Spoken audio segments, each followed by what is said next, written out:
Shotgun, rifle, LMG, SMG, tear gas gun এবং ammunition যদি বলেন ammunition, tear shell, rubber bullet, sound grenade, smoke grenade এগুলো উদ্ধার করা হয়েছে। আমরা গত 5 তারিখ থেকে যে অভিযানগুলো শুরু করেছিলাম সেই অভিযানে আমরা ভৈরব এলাকার যে সমস্ত অস্ত্র এবং অ্যামুনিশন ছিল অধিকাংশ অস্ত্র এখন পর্যন্ত আমরা উদ্ধার করতে পেরেছি। খুব নামমাত্র সংখ্যক অস্ত্র এখনও বাইরে আছে, যেগুলো উদ্ধার করার জন্য আমরা আমাদের প্রচেষ্টা এখন পর্যন্ত বলবৎ রেখেছি। ইনশাআল্লাহ আমরা খুবই দ্রুত সময়ের মধ্যে বাকি যে অস্ত্রগুলো বাইরে রয়েছে সেই অস্ত্রগুলো আমরা উদ্ধার করতে সক্ষম হব। তো আমরা এখানে এসেছিলাম আমাদের এই আইনশৃঙ্খলা বাহিনীকে সহায়তা করার জন্য। আপনারা জানেন যে একটা বিশৃঙ্খল সিচুয়েশনের জন্য আমাদের পুলিশ বাহিনী যারা ছিলেন, বিশেষ করে ভৈরবে যারা ছিলেন, তারা 5 তারিখ অবরুদ্ধ অবস্থায় ছিল। তাদের সেই অবস্থা থেকে উদ্ধার করে নিয়ে এসে তাদের অস্ত্র অ্যামুনিশন উদ্ধার করা এবং পরবর্তীতে তাদের যে প্রথাগত কাজ আইন শৃঙ্খলা বিধান ঠিক রাখা এবং জনসাধারণকে সাহায্য করা, এই কাজগুলো যেন তারা আবার সেই পুনরায় আগের মতো করতে পারে এবং জনসাধারণকে সাহায্য করতে পারে, তার জন্য আমরা তাদেরকে এই উদ্ধারকৃত অস্ত্র এবং অ্যামুনিশন আজকে দিয়ে দিচ্ছি।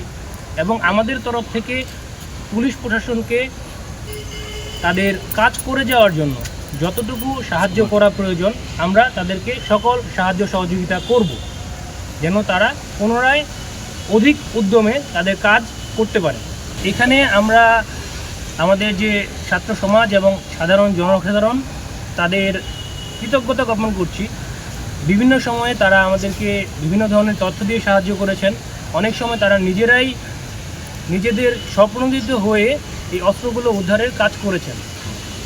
এবং থানা, যখন আপনারা জানেন যে গত 5 তারিখ আমাদের ভৈরব থানা কিন্তু কিছু বিশৃঙ্খল জনসাধারণ কর্তৃক অবরুদ্ধ অবস্থায় ছিল। তারা থানার ঠিক নিকটে যে পৌর পার্কটা আছে সেই পৌর পার্কে অগ্নিসংযোগ করে এবং থানার একটা অংশ তখন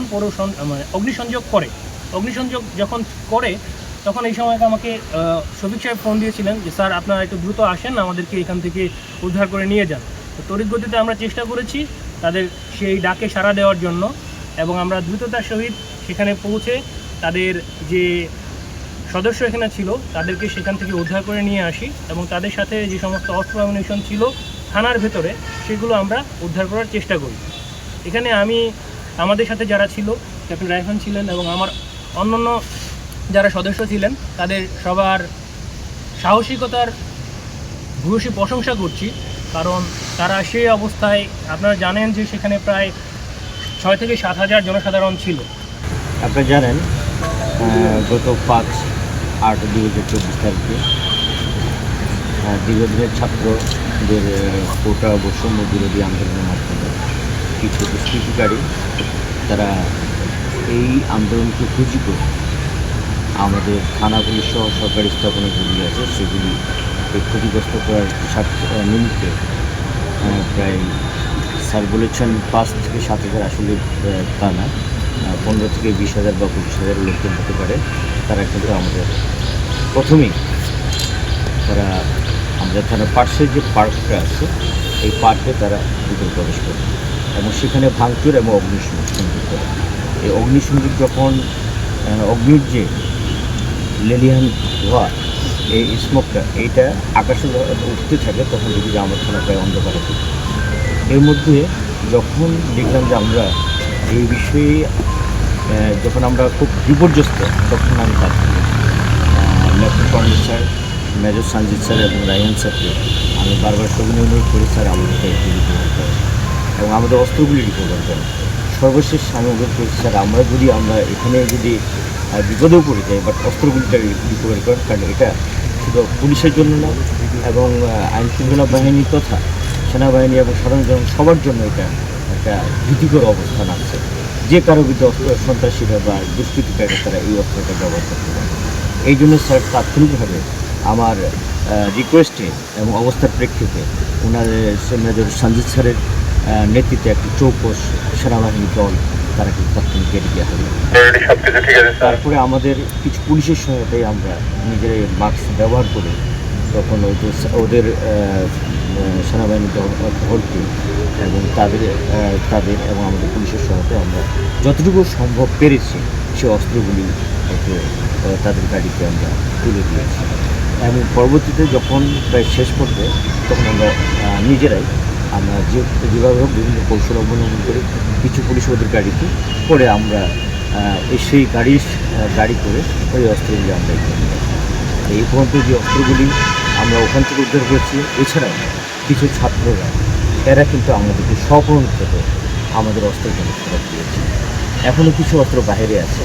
আমরা মনে করি আপনাদের মাধ্যমে আমি শুধু অনুরোধ করছি কিন্তু কিছুদিনের মধ্যে তারা যদি আমাদের অস্ত্রগুলি ফেরত দিয়ে দেয় তাহলে হয়তো আমরা জনসাধারণ থেকে আইনশৃঙ্খলা সকলেই আমরা নিরাপদে থাকতে পারবো এবং এই অস্ত্রগুলি যদি একটা নির্দিষ্ট সময়ের মধ্যে আমাদের জমা দেয় তাহলে তাদের বিরুদ্ধে আইনগত ব্যবস্থা নেওয়া হবে না, এই মর্মে একটা সরকারি প্রজ্ঞাপন আছে, আমরা সেটা অনুসরণ করব।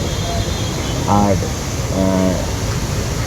এখন থেকে না, শুধু 9 তারিখ থেকে আপনারা জানেন এই মাসের 9 তারিখেই আমাদের ঊর্ধ্বতন কর্মকর্তা এবং সেনাবাহিনীর ঊর্ধ্বতন কর্মকর্তা এই ভৈরব পৌর স্টেডিয়ামে এসে কিন্তু আমাদের থানার অস্থায়ী কার্যক্রম উদ্বোধন করেছেন এবং আমরা কিন্তু আমাদের নিয়মিত যে কার্যক্রমগুলি সেগুলি আমরা করে যাচ্ছি। যেহেতু অস্ত্রগুলি আমাদের কাছে এখন আজকে হস্তান্তর করা হচ্ছে, সেক্ষেত্রে আমরা অপারেশনাল কাজগুলি হয়তো আমরা সঠিকভাবে করতে পারিনি, তবে এখন থেকে অস্ত্রগুলি হাতে পেয়েছে আমরা অপারেশনাল কাজ এবং অফিসিয়াল যে আইনগত সেবা দেওয়ার যে কাজগুলি সেগুলি আমরা যথাযথ করে যাবো ইনশাআল্লাহ। আচ্ছা, আপনি তো 5 আগস্টের আগেও ভৈরবে ছিলেন, এখনও আছেন, কাজ করার পরিবেশগত কোনো সমস্যা এখন ভোগ করতেছেন বা সেটা কীভাবে জোরে বলবেন? জোরে। ধন্যবাদ আপনাকে। তা আমাদের মন মানসিকতা আসলে যে আমাদের যেহেতু একজন পুলিশ বাহিনীর চাকরি করছে, যখন থেকে পুলিশে ভর্তি হয়েছে তখন থেকে আমাদের জীবনের মৃত্যুকে ভয় না করে আমরা চ্যালেঞ্জ হিসাবে এই চাকরিটা আমরা নিয়েছি। এই চ্যালেঞ্জের একটা অংশ হিসাবে আমাদের মন মানসিকতা এবং মনোবল আগে যেমন ছিল এখনও সেরকমই আছে। ইনশাল্লাহ আমরা সেবা দিতে আমরা সর্বদা প্রস্তুত। সহযোগিতা চাচ্ছেন কিনা স্থানীয়ভাবে? এই ক্ষেত্রে আমরা অবশ্যই ভৈরবের জনগণের তথা বিভিন্ন জাতি, বর্ণ, ধর্ম নির্বিশেষে সকলের আমরা সহযোগিতা করছি। ইনশাল্লাহ পূর্বের থেকে এখন সেবার মান আরও আমরা যদি উন্নত করতে পারি এই সহযোগিতা। আজকে আপনাদের এই ব্রিফিংয়ের পর থেকেই আনুষ্ঠানিকভাবে সকল অস্ত্র তাদেরকে হস্তান্তর করা হবে। আর পুলিশের কার্যক্রমের কথা যদি বলেন, তারা কিন্তু অলরেডি তাদের কার্যক্রম শুরু করে দিয়েছেন। আপনারা জানেন যে আমাদের স্টেডিয়ামে পুলিশের একটা অস্থায়ী থানা স্থাপন করা হয়েছে। এই থানার মাধ্যমেই তারা আপাতত তাদের কার্যক্রম পরিচালনা করবে এবং পুরাতন যে থানাটা আছে সেই থানা আমরা বর্তমানে আপনার সংস্কার কার্যক্রম হাতে নিয়েছি, যেটা আপনাদের এখানকার জনসাধারণ এবং ছাত্র সমাজ তারাই নিজেরা করে দিচ্ছেন তাদের নিজস্ব উদ্যোগে। যখন তাদের কার্যক্রমগুলো শেষ হয়ে যাবে এই অস্থায়ী ক্যাম্প থেকে তারা তাদের মূল ক্যাম্পাসে ফিরে যাবে। এখানে আমরা আমাদের পুলিশ বাহিনী সাধারণত যে সমস্ত অস্ত্র ব্যবহার করেন, shotgun, rifle, LMG, SMG, gas gun এবং অ্যামুনিশন যদি বলেন ammunition, tear shell, rubber bullet, sound grenade, smoke grenade এগুলো উদ্ধার করা হয়েছে।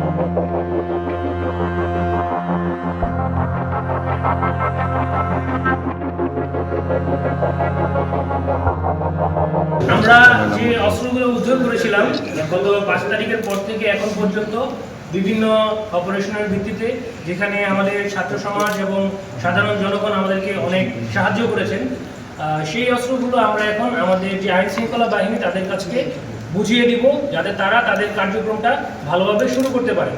এই প্রচেষ্টায় আমরা এখন আমাদের যে অস্ত্রগুলো উদ্ধার হয়েছে সেগুলো তাদেরকে হ্যান্ড ওভার করছি।